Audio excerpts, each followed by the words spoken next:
Hey guys, welcome back to the channel. A lot of you guys already know that Pulsar has sent me the X2. This is a medium size. This is a pre-production sample, so no official packaging. And guys, this is just going to be an overview video. I do want to just mention that when I immediately took this mouse out of the box, I could feel how well this mouse actually felt in hand. There are a lot of little nuanced things that you can really see that Pulsar put a lot of TLC and a lot of thought into little nuances about the shell of the mouse, the feel of those switches, that really shows that they care. And at a price of $95 with a $33.95, I already know that this mouse is going to probably be my release of the year and definitely my main mouse over everything else on my desk.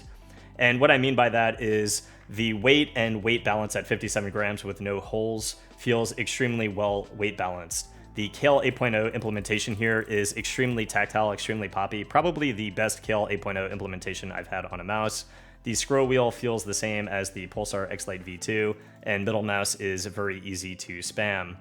You guys can see that the side buttons are a little bit similar in shape to the G Pro Superlight here, but they are very tactile, very crisp, and very clicky, and do not have any pre or post travel. So the mouse is extremely well done on the front side. And one of my favorite things on this mouse is this little nice bucket feature on Mouse 1 and Mouse 2, that make your index finger and middle finger feel locked in over that plastic over the switches. Everything combines to make just a superb experience here. And one of my favorite things as well is the fact that Pulsar has used the same skate design on the bottom of the mouse. So if you already have skates that you want because you own a X-Lite V2, it is awesome and amazing to see that the skate design is the same except the little sensor skate around the sensor. To get into a lot of your questions, the most asked things today while live testing this on stream were how does it compare to a G Pro Superlight, a Zowie ZA13, a Zowie S2, and a Endgame Gear XM1. I don't have a XM1 here to directly compare the mouse, but it does not feel as bulky in the hand as a XM1 for sure.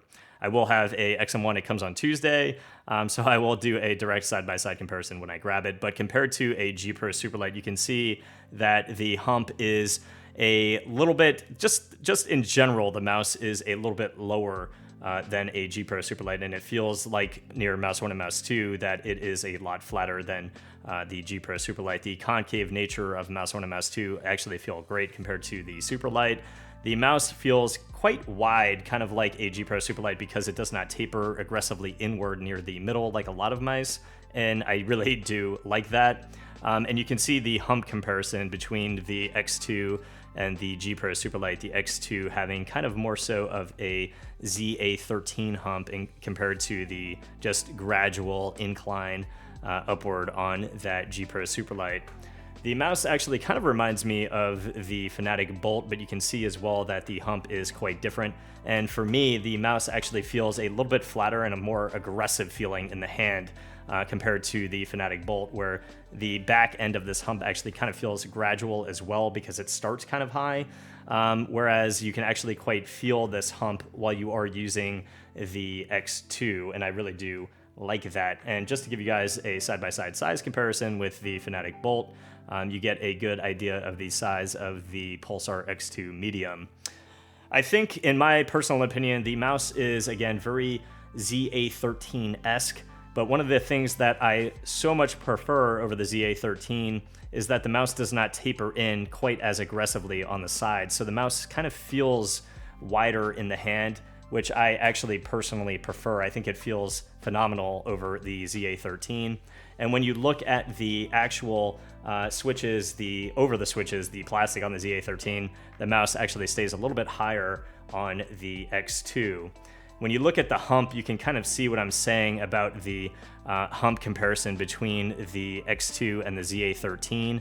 It is kind of a similar hump area where the hump goes, but the hump is a lot flatter, lower than the height of the hump on the ZA13. It's not as bulbous in the bottom of the hand, and I think that feels absolutely fantastic.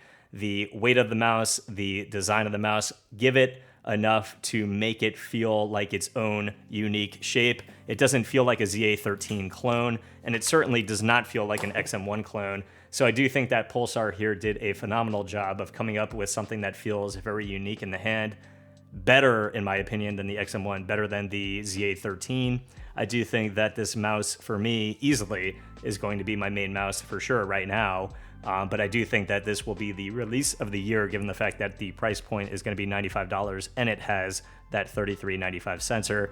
And again, I just love everything about it, all the nuances. I think everything just feels absolutely phenomenal. And I love the same skate design on the Pulsar X2. Very well done, very tasteful, and you can tell again how much love went into this mouse. And guys, if you're like me, I have done a whole lot to try to get the Viper V2 Pro to work for me. It just doesn't shape-wise. It just feels massive in my hand, and I have big hands. There's just something about it, its flat nature and just how long it is, that just doesn't feel right to me. The Pulsar X2 out of the box is just absolutely phenomenal. It's perfect for me. I love the shape, and it's probably one of the best shapes that I've had in my hand in the last 4 years. I think you guys are gonna love the mouse. The hype is real. I'm gonna continue testing it live on stream. If you guys wanna pop in, ask any more questions, I'll see you guys there. Peace.